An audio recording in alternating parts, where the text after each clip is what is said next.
Tataba oh. Ganda. Diba? Ito naman yung aking nag-iisang sayote na nakasurvive.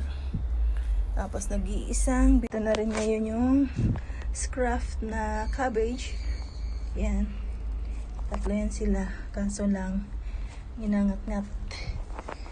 Ayan. Dito tayo ngayon. Ayan na yun, no? May mga bunga na siya. Ayun. Yung bunga ng ating kalabasa. Tatanggalin natin ngayon to. Ito po, popollinate natin dito sa bulaklak niya para tumuloy yung kanyang bunga. Yan, oh, malaki na sana siya, oh. So, para maging... Ayan, hindi ko alam kung makakasurvive to. Inopen ko siya. Pero itatry natin. Kasi ulan ng ulan po rito ngayon. So, ayan, popollinate natin siya.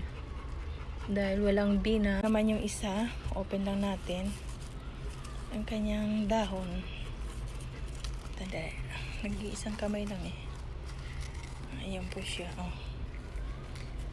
Ay, nasira na yun. Ayan. So, ipopollinate natin. Sorry, sirain ko na muna. Yung isa, hindi ko alam kung makasurvive to kasi parang nabulok siya dahil nababad sa tubig. Ito naman, mas okay. So, tingnan na lang natin kung tutuloy ang paglaki niya. Yung dalawang to. So, ito wala yan. Lalaki siguro ito yan. Mga lalaki pa iyan. Diba? Ito naman yung ating sayote. Ito lang yung isang puno ang nakasurvive. Hirap magtanim ng araw-araw mo ulan kasi nabababad yung puno.